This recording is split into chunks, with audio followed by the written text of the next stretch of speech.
Hi everyone. In this video we're going to look at the 2017 physics exam. This was the first year that the current study design was introduced. It is right now 2023. Next year for 2024 the study design is changing for Year 12, but it doesn't change very much. Most things just seem to be reordered, shoved into other areas of study, or some things have been moved into Year 11. So some of the things that are in here may not apply for subsequent study designs, but it's still a helpful resource to use. Let's begin. All right, so as you know, it is 130 marks in total. 20 marks are multiple choice, 110 marks are from short answer questions. You get basically 2.5 hours to write your responses, 15 minutes writing time. Exams are pretty much always at the same time for physics, so 9 in the morning. So if you're doing these practice exams, you want to practice doing them at 9 in the morning, okay, preferably, because that's when you'll be expected to do physics. Okay, so if you're doing practice exams, try and emulate the actual experience as much as possible. Let's get to it. So section A, make sure you read the instructions, answer all the questions in pencil on your answer sheet. Okay, a separate sheet is provided to you for multiple choice questions. Choose the response that is correct or best answers the question. So sometimes a question may not have a perfectly correct response, but there will be some that are very, very close. So choose those ones. You get 1 mark per correct answer or 0 marks otherwise. You will not be given marks if more than one answer is completed for any question. So don't circle or don't color in 2 bubbles on the same question on your answer sheet, because they will just count that as 0. Most diagrams are not drawn to scale unless otherwise indicated, and take the value of g, so acceleration due to gravity, to be 9.8 meters per second squared. Alright, let's go. So question 1. A group of students is considering how to create a magnetic monopole. Before I begin, I should just say that these videos are assuming you've pretty much completed content for the year. Otherwise, you probably don't know what the questions are talking about. So if you're watching this, say if you're in Year 11 and you're doing Unit 1 and 2, some of these questions probably won't make any sense because you just haven't learnt it yet. So the videos are assuming that you've gone through the 3-4 content. Anyway, a group of students is considering how to create a magnetic monopole. Which of the following is correct? It is currently not known how to create a magnetic monopole. So we're going to answer option D. So a magnetic monopole is sort of like the magnetic equivalent of a single electric charge. So if you imagine, this is not how it works, but if you imagine you've got a bar magnet and you sort of cut it in half to separate the north and south poles of that magnet, each of those would be considered a magnetic monopole. But experiments have shown over the ages that if you cut a bar magnet in half, you just create 2 smaller bar magnets, each of which have a north and south pole. So it's not known how to create a magnetic monopole. The mathematics and physics behind it all doesn't inhibit a magnetic monopole from existing. It's just we haven't discovered them. Okay, so the answer there is D. Question 2. Millikan, a famous scientist, measured the size of the electron charge by balancing an upwards electric force with a gravitational force on a small oil drop. In a repeat of this experiment, an oil drop with a charge of 9.6 times 10 to the negative 19 coulombs was placed in an electric field of 10 to the 4 volts per meter. Which of the following is closest to the electrical force on the oil drop? Okay, so we're being asked to find the value of the electric force. So you jump over to your formula sheet or your notes and you say, well, what formula allows us to work that out? So the electrical force, there's really only 2 formulas that we could use. And we're probably going to use this one here.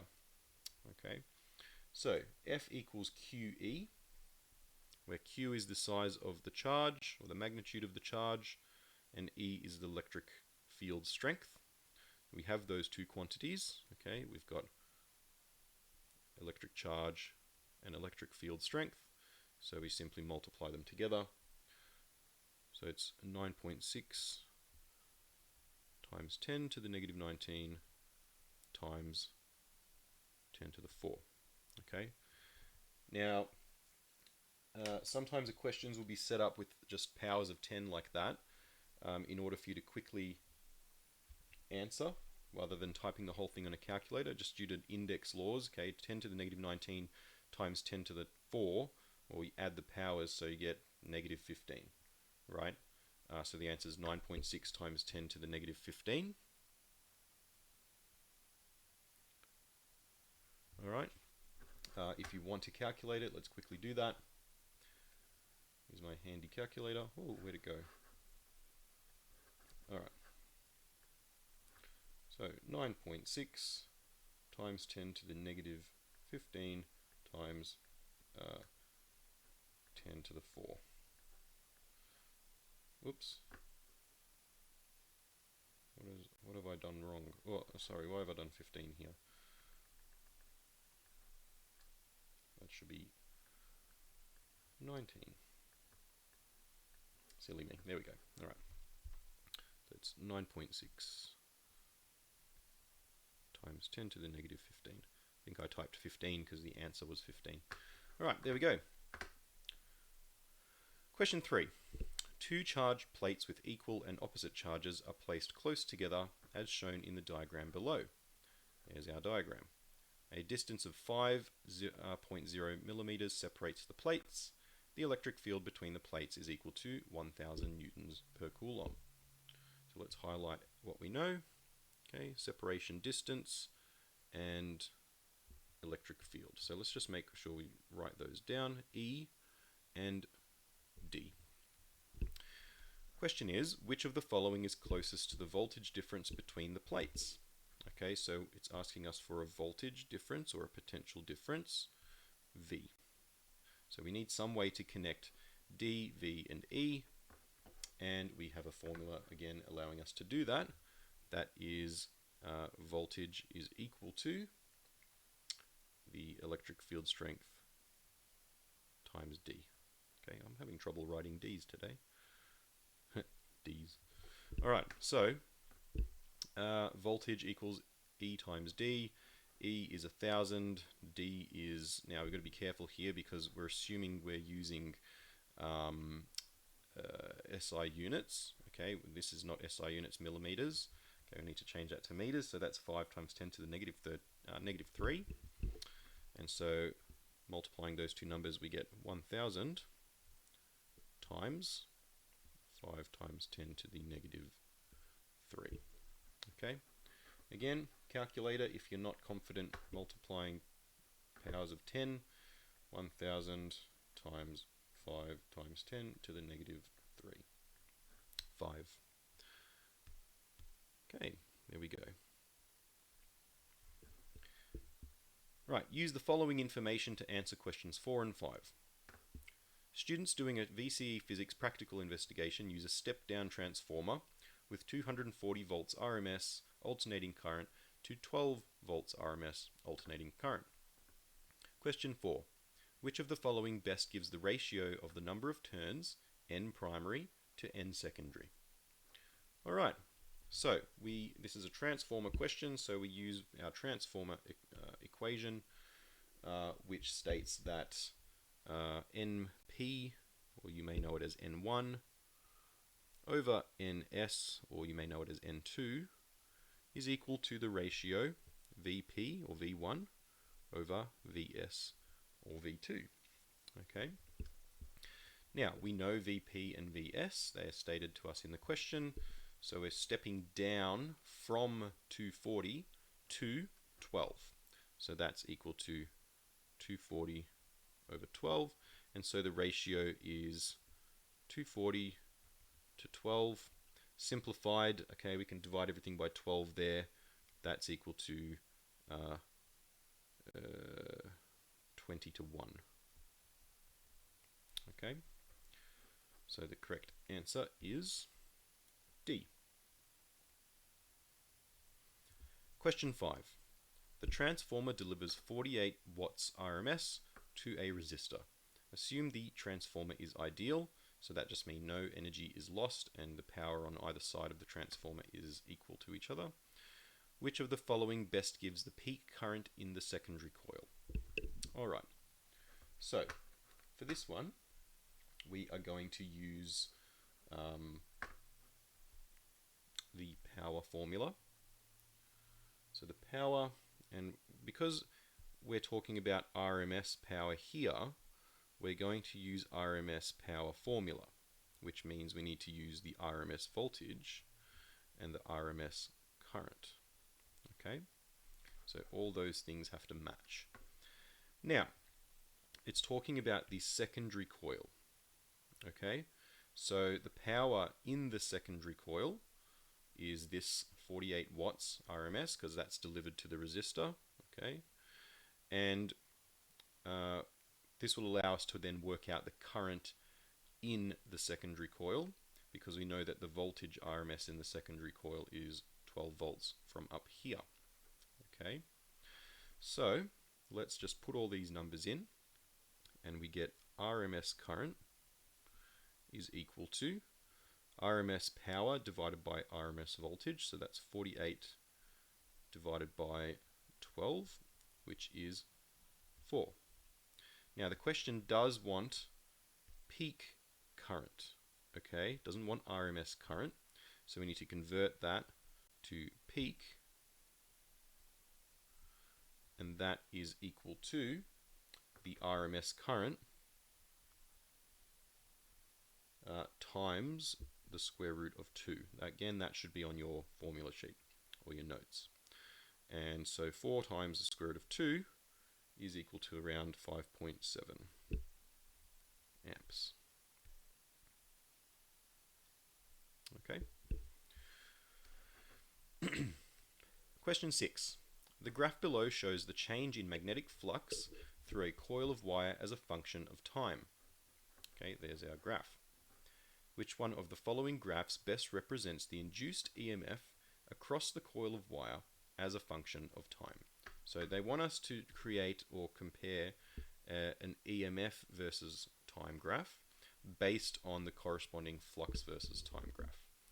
Okay, now to answer a question like this, you just need to remember that EMF is the rate of change of flux. Okay, and that's due to Faraday's law. So Faraday's law states, I'll put it off the side here, that EMF, the average EMF, is equal to the negative of the change in flux over the change in time. And yes, that's multiplied by number of turns, but that's irrelevant here. Don't stress too much about the negative sign. Okay, that's just there to determine like which direction the electrons are being pushed around. Because there's no statement here about like which direction is positive and negative, and flux technically doesn't have a direction, then we don't really need to worry about the negative sign. All we need to do is look at the rate of change of this graph, or in other words, what is the gradient of the graph doing at the different parts of the timeline. So in the first part of the timeline, the graph has a positive gradient, which means that it's a constant gradient, I should say. So therefore, your EMF graph should have a constant Y value during this period of time. Okay, so the only graph that appears to do that is D. Okay, and here they are assuming that a direction happens to be positive and negative, and so this negative sign is determining which direction this graph is pointing, but it wouldn't be incorrect to also draw a graph that looks something like this. Okay, this just happens to be the best matching graph out of the ones that are given to us. Okay, so if you were to draw that yourself in say a short answer question, you shouldn't get marks taken off for that unless they were really specific about which direction is positive EMF and which direction is negative EMF based on some diagram, which usually isn't the case. Okay, so I'm going to rub this out now. And once again, let me just restate how we worked this out. So an EMF graph can be produced from a flux graph by looking at what the gradient of the graph is at various points on the timeline. And once again, the gradient from 0 to this point here is a constant positive gradient, okay? And so we're looking for a graph that has a constant y value during that period of time. These graphs don't have constant y values, only graph D does. Okay, so graph D best answers the question. Okay, use the following information to answer questions 7 to 9. A model car of mass 2 kilograms is propelled from rest by a rocket motor that applies a constant horizontal force of 4.0 newtons as shown below. Assume that friction is negligible. Okay, so here's a car with a little rocket on it, and the rocket's providing a force of 4 newtons in the right direction. Okay, question 7. Which one of the following best gives the magnitude of the acceleration of the model car? Okay, well, we've got what sort of information in the question? We've got the mass, we've got a force, it wants acceleration. Oh, gee, I wonder which equation we will use. F equals ma. All right, and so A equals F over m. Force is 4, mass is 2, 4 divided by 2 is 2. So the answer is C. Okay, not too bad. According to the examiner's report, 95% of students got that one correct, and I can see why. Question 8. Which one of the following best gives the magnitude of the impulse, okay, that's important, so impulse, highlight that, given to the car by the rocket motor in the first 5 seconds. First 5 seconds. All right. So, go think back, what is impulse? Okay, impulse can be stated two ways. It could be stated as the change in momentum of an object, or it could be written as the average force applied to an object over a period of time. And when I say over a period of time, I mean multiplied by how long that force has been applied on the object. Okay, and indeed that's what equation we're going to use. So impulse, there's no agreed upon like letter that we use, symbol for impulse in year 12, so I'm just going to write impulse equals average force. If that force is constant, then the average force is just whatever that force is, times time. You may see it sometimes with a little delta, delta t. So the force being applied to the car was 4 newtons. And for how long is that force being applied? Well, that's here. First 5 seconds, so times 5. And 5 times 4 is 20. There we go. So it's option C. Question 9. With the same rocket motor, the car accelerates from rest for 10 seconds. Okay, so accelerates from rest for 10 seconds. Which of the following best gives the final speed? Okay, so this is a constant acceleration question, a SUVAT question, if you will. Okay, so we're asked to calculate the final speed. Okay, so let's write things down. We're going to write V for final speed, U for initial speed, time for time, and its acceleration was 4 meters per second squared. Okay, so we've got A, U, T, and V. The corresponding SUVAT equation is V equals U plus AT. And that straight away is going to give us our final speed. So U is 0 plus A times T, so 0 plus 4 times 10. Make sure that decimal's there. And that equals 40 meters per second. All right. Oh, hang on. No, I'm completely wrong. Apologies. We are using the wrong number for acceleration here. The acceleration was found up here. Okay, so that's what we're going to use. I was thinking of the force. My apologies for that. Okay, so you can see mistakes can happen if you're not paying attention. And even though I'm an experienced physics teacher, little mistakes still do happen. Okay, what am I doing? See, now I'm even talking and I'm not paying attention to what I'm doing. All right, there you go, 20 meters per second. All right, so the answer is C. Okay. All right, there we go. Question 10. A student sits inside a windowless box that has been placed on a smooth riding train carriage. He conducts a series of motion experiments to investigate frames of reference.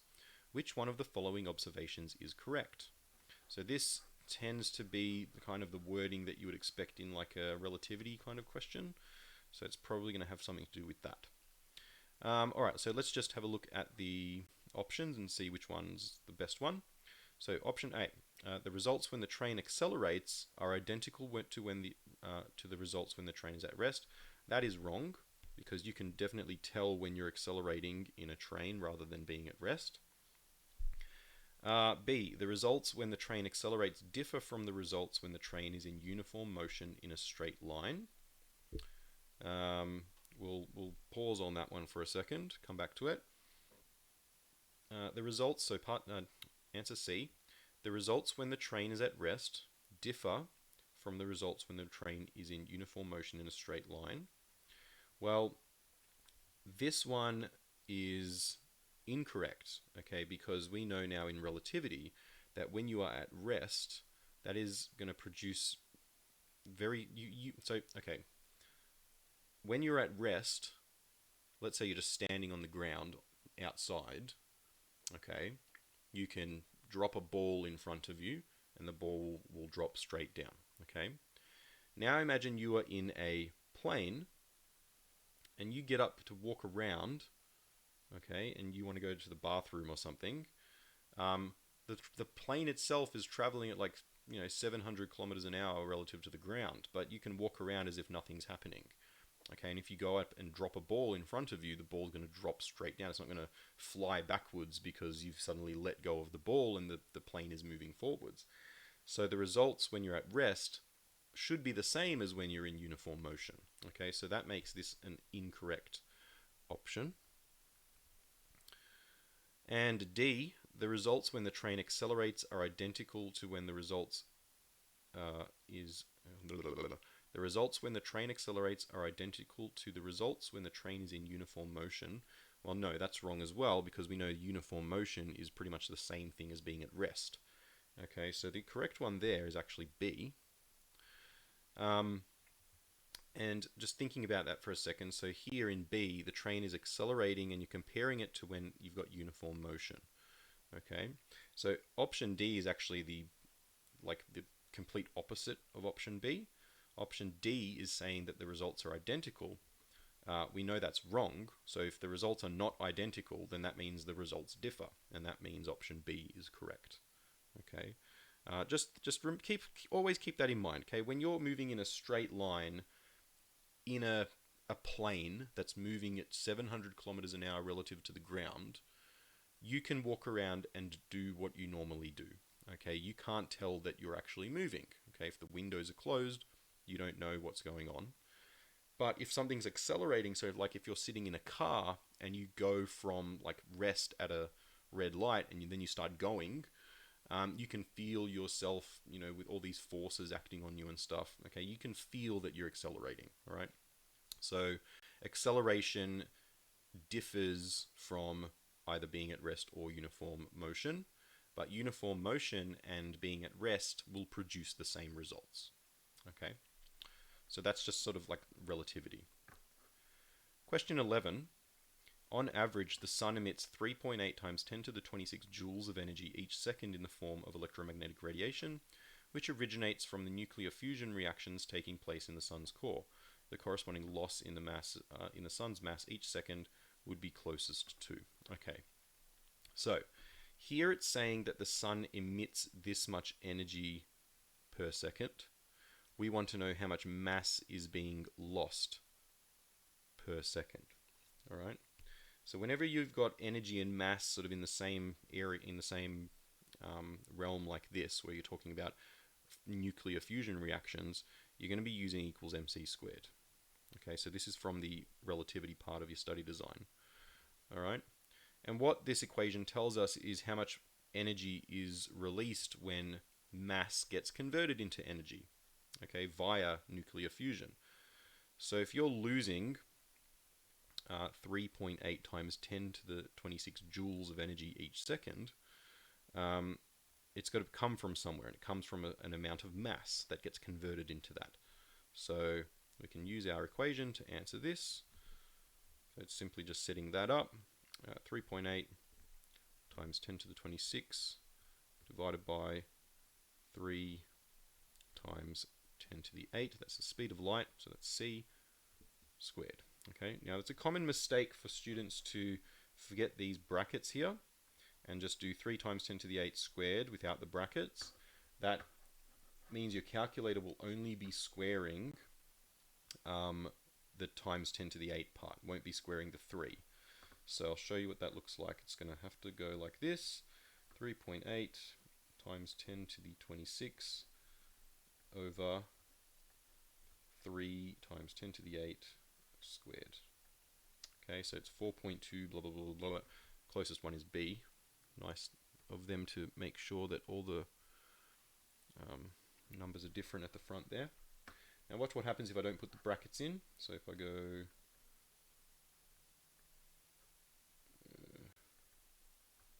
like that. Okay, no. So here's a funny thing that happens. So in the calculator, if you use this button here, okay, the times 10 to the power of button, I think with this version of the calculator, it knows that that's what you're trying to do, right? It's trying to say 3 times 10 to the 8 is its own thing, and then you're squaring that. So it actually performs that calculation first, and then it squares it. But if you were to set it up, which I know some people like to do for some reason, they don't like using this button, maybe they just don't realize how it works. If you did like this, 3.8 times 10 to the power of 26, and you go 3 times 10 to the power of 8, and then square that, it's a wildly different number. Okay, so I actually didn't realize that. If you use this button, it sort of solves that problem. So try and get used to using the times 10 to the power of button. And so if you do end up forgetting to put brackets there, at least you've got that backup system where the calculator knows what you're doing. Alright, cool. That's a new thing I just learnt. Alright, so the option there was B. Question 12 and 13. Use the following information to answer questions 12 and 13. A model car is on a track and moving to the right. It collides with and compresses a spring that is considered ideal, as shown in the diagram below. The car compresses the spring to 0.5 meters when the car comes to rest. The force distance graph for the spring is also shown below. Assume that friction is negligible. Okay, so what's going to happen is there's a spring here, car's coming in, and then it starts compressing the spring. Obviously, it's slowing down, okay, because some of this kinetic energy is now being converted into spring potential energy when it gets compressed, and eventually the car will come to a stop, and it stops when this compression is 0.5 meters. Okay, so here's our force versus compression graph, or force versus distance graph for a spring. Question 12, based on the graph above, what is the best estimate of the spring constant K? Cool, so when you have a graph of force versus compression or extension for a spring, the gradient is going to give you the spring constant. Okay, so we'll just make a note there. K is equal to the gradient. And so just got to work out what the gradient is. Now just make sure your units are all good. So that's got to be in newtons, that's got to be in meters. So that's all nice for us here, so we don't have to do any conversions. And now we just work out the gradient. So I'm going to use this point here, 0, 0, and this point here, 0.5 and 200. And so our gradient is basically just going to be rise over run, which is 200 over 0.5. And that is going to be 400. So our option there is C. Right, question 13. So what is the initial kinetic energy of the car? All right, so we got to think about the energy interactions that are taking place here. So the car has some kinetic energy coming in because it's moving, but eventually it reaches a point where it stops. Okay, and like I mentioned before, when the car starts to compress the spring will now gain spring potential energy. It can't just gain it from nowhere, it gains it from taking away the kinetic energy of the car.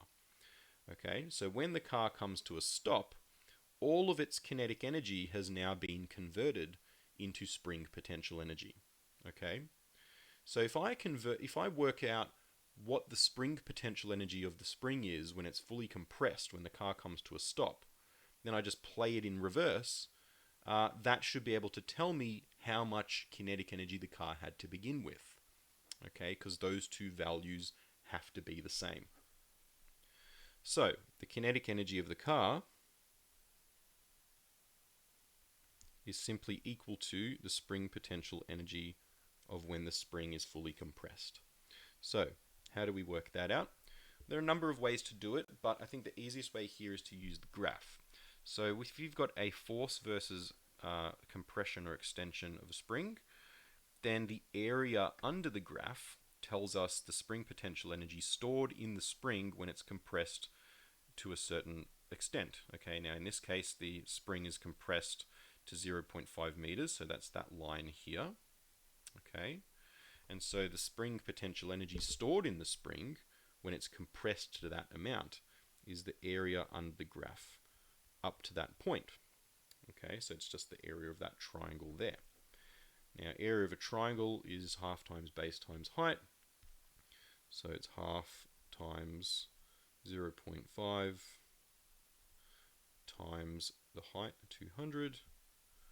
And so that is just going to give me half of 200 is 100, and then 100 times another half is 50 joules. Okay, so our answer there is B.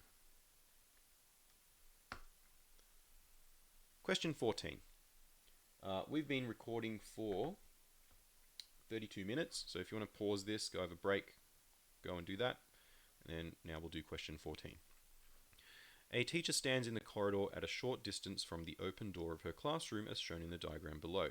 She can hear her students but cannot see them. So the teacher's standing over here, students are over here, the door is here.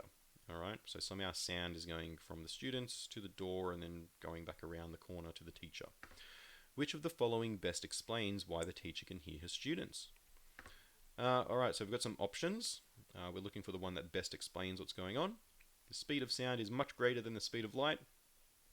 I don't see how that is relevant here, and also it's wrong. Speed of light is greater than the speed of sound, so it's not A.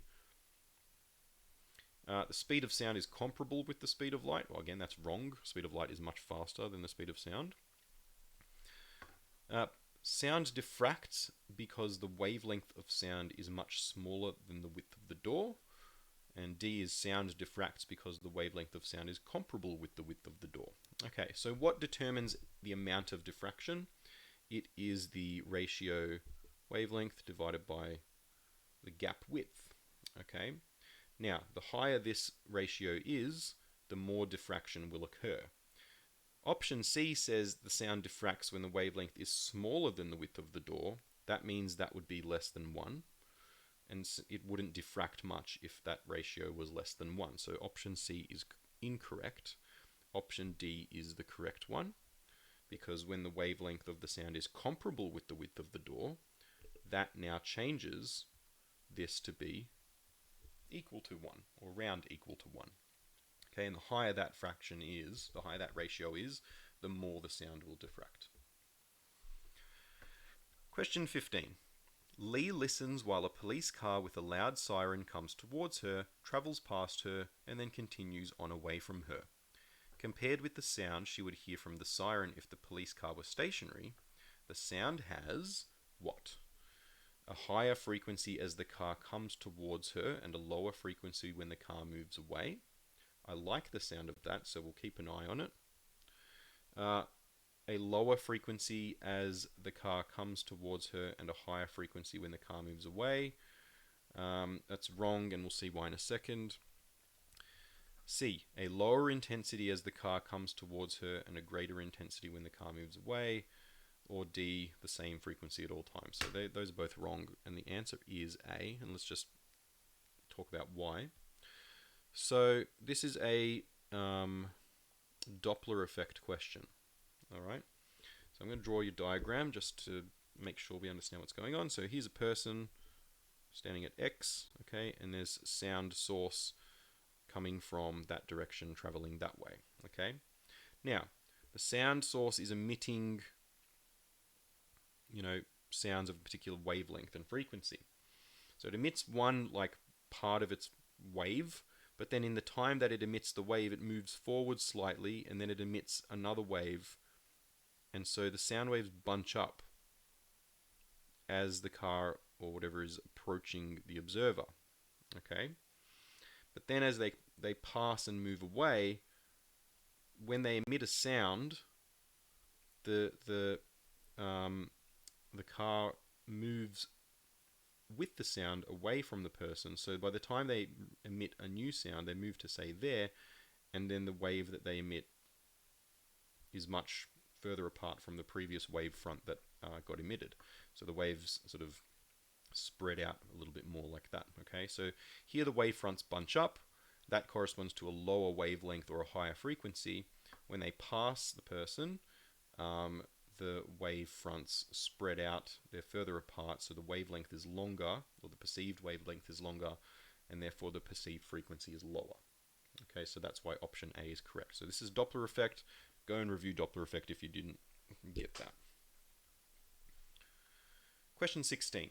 A diffraction pattern is produced by a stream of electrons passing through a narrow slit as shown in the diagram below. Okay, so here we've got electrons coming in, there's a little slit, and yeah. This electron diffraction pattern can be used to illustrate Heisenberg's uncertainty principle. This is because knowing the uncertainty in the... Okay, we got some options here. Alright. A. Electron speed is large. Hang on, does this sentence make sense? This is because knowing the uncertainty in the electron speed is large leads to the uncertainty in its kinetic energy being small. No. Alright, before we answer this, let's just write down Heisenberg's uncertainty principle. Alright? Because I think that will help us answer the question if it's in front of us. So we've got delta x times delta p in the same direction. Has to be greater than or equal to h over 4 pi. Okay. So that's Heisenberg's uncertainty principle, okay? Now delta x refers to the location of an electron, okay? Delta p refers to its sideways momentum, okay? So if an electron is moving this way, okay, in a stream, so a stream is like let's say like a beam of electrons, so like a cylinder, and so an electron could be like anywhere in here, okay? It could be anywhere, located anywhere in that sort of circular space, and they're passing through space. So the amount of freedom they have to be anywhere in here, this is known as delta x. Okay, and the more confined they are to be within a certain location, so if they were confined to be in a smaller circle, then delta x would be much smaller. Okay, so delta x decreases when that happens.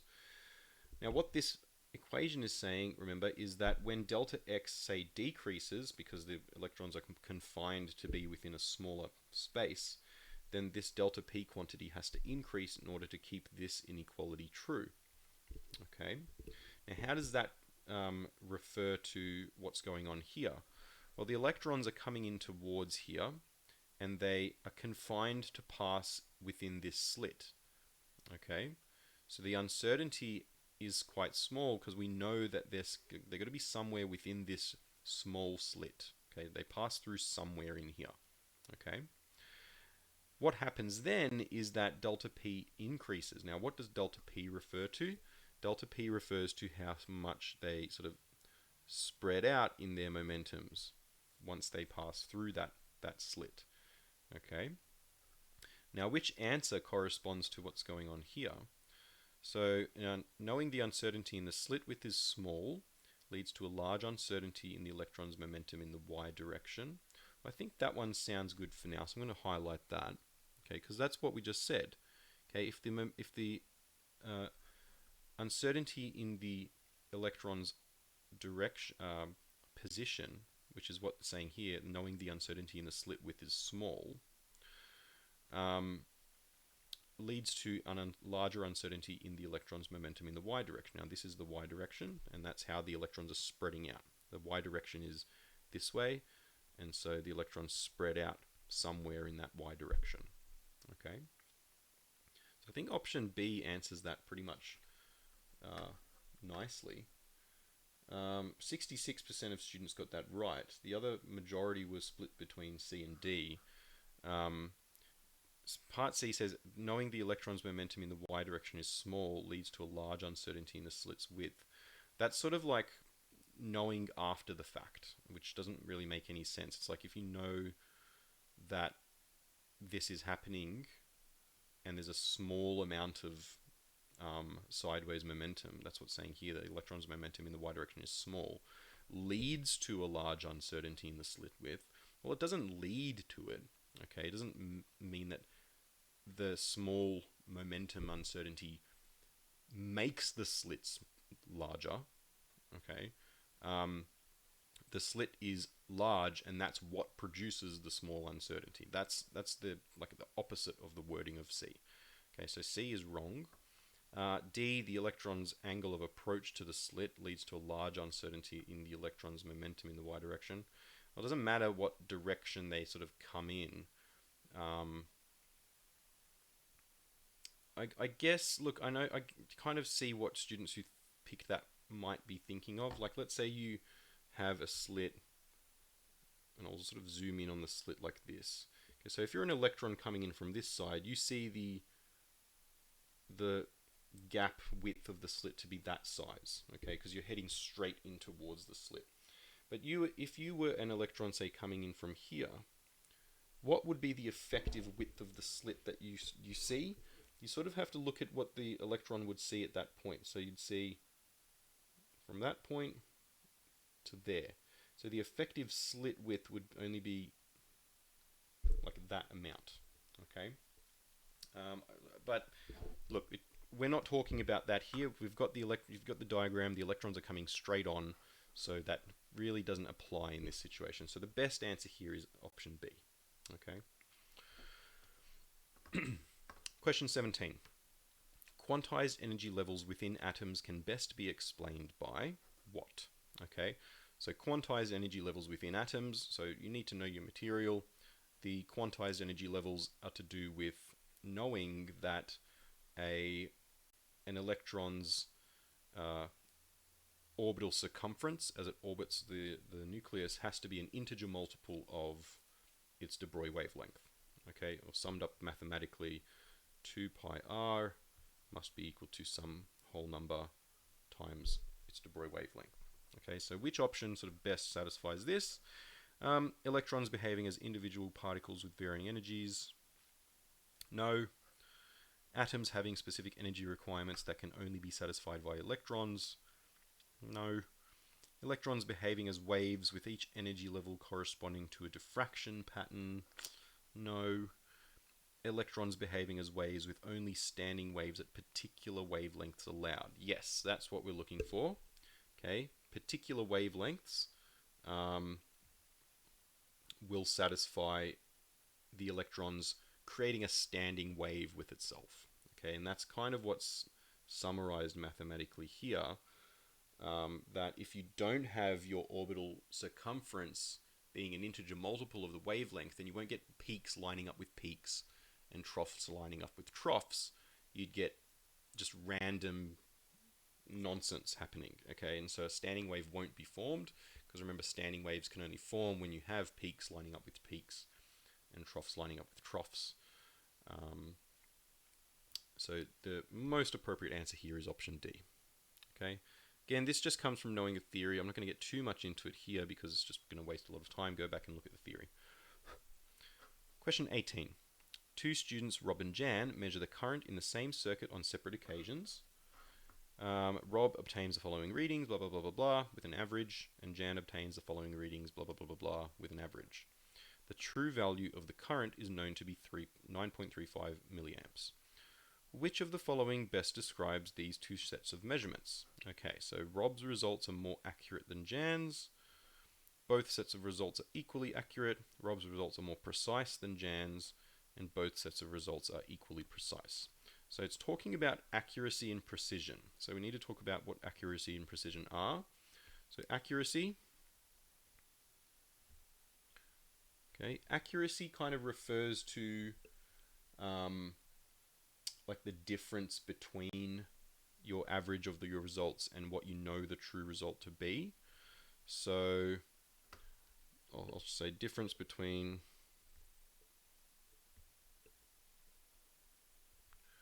your average and the true. Whereas precision refers to how spread out your own data is. Okay, so the spread of your data.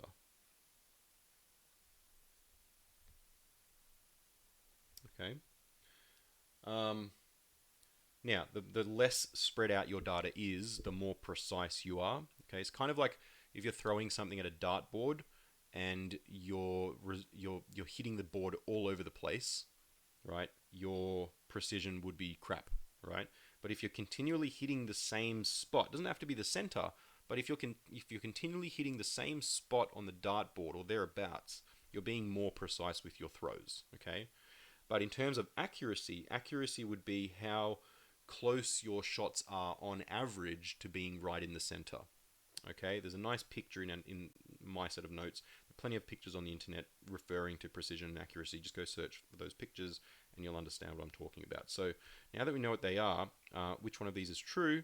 So it says Rob obtains readings with an average of 9.35, where the true value of the current is also 9.35. So Rob's results are quite accurate, okay, because his results are basically right on the money if you're looking at terms of averages. So we can say that Rob's results are more accurate than Jan's. Okay, they are not equally accurate because Jan's average is different to the true value, whereas Rob's average is equal to the true value. In terms of precision, though, I mean, you'd have to look at how much spread out Rob's results are compared to how much spread out Jan's results are.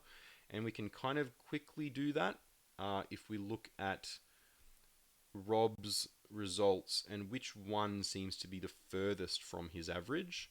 So the one that's furthest from his average looks like it's going to be this one. And what the difference is between his average... Oh, it probably won't be that one. No.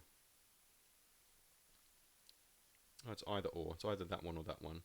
So the difference between is plus or minus 0.25. Whereas the largest difference between Jan's results and her average, well, let's quickly have a look. So 9.28, it'll be that one and that one. They're equally far apart. So it's plus minus 0.08. So Jan's results are less spread out, which means that her results are more precise. Okay, so option C is wrong because Rob's results are not more precise than Jan's. They're less precise. And option D is wrong because they have different values here. So those are both wrong. Question 19. Which one of the following best describes a hypothesis? I mean, you just have to look at them and just figure out which one makes the most sense. Everyone kind of knows what a hypothesis is. Let's just read them. A possible explanation that needs to be rigorously tested by experimental evidence. Yeah, I mean, that's probably going to be it, but let's keep reading.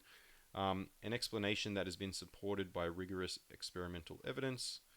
A statement that is widely accepted by scientists. An explanation that is mathematically correct. So you've all done your experiments at this point, I hope. Your practical experiments. Your hypothesis is, what you think is going to happen. Like there's a possible explanation of some phenomenon that's occurring, and you're designing an experiment to test that hypothesis, right? And then whether or not your results agree or refute that hypothesis, then you can sort of say, no, my hypothesis is garbage, come up with another hypothesis to see if that one explains what's going on, okay? An explanation that has been supported by rigorous experimental evidence, that sounds to me more like the definition of theory, like a the theory of gravity or the theory of relativity or the theory of natural selection. So something that someone's come up with, and then they've like an idea that someone's come up with, and they've done a bunch of experiments trying to test that idea, and then over time that idea forms like a coherent explanation of what's going on. Okay, so that sounds like a theory. A statement that is widely accepted by scientists, I don't know. That doesn't sound like anything to me. Maybe just that's like a fact. I don't know what you would call that. An explanation that is mathematically correct. That's not a hypothesis. So the best one that answers this is A. So we're going to say A. Question 20. Which one of the following statements about systematic and random errors is correct? Random errors can be reduced by repeated readings. Both random and systematic errors can be reduced by repeated readings. Systematic errors can be reduced by repeated readings, and neither systematic nor random errors can be reduced by repeated readings. Okay, so think back to your experiments. Why do you take repeated readings or trials of the same variables? It's because if you only have one trial, you don't know whether that trial has been affected by some random event, right? So I'm tending towards option A here. Random errors can be reduced by repeated readings or trials because the universe is inherently random, and the universe just does random things that make your readings not the same every time. Systematic errors are things to do with the actual setup of your experiment or the equipment that you're using. Maybe if you're trying to measure like a mass, the scale that you're using hasn't been calibrated correctly, or if you're like trying to take a reading of, I don't know, the water level in a beaker, and you're not at eye level to the water, then you can have like a parallax error. That's a systematic error as well. If you take repeated readings but you're doing the same thing all the time and you're using the same equipment all the time, you're still going to have those systematic errors whether or not you're taking repeated readings or not. So systematic errors can't be reduced by repeated readings. That's to do with the actual materials and stuff that you're using in the experiment, or the way that you conduct your experiment. So option A is the correct one here. Alright, I'm going to pause my recording. You go have a break. This is 52 minutes in, 53 minutes now, and then we'll tackle section B.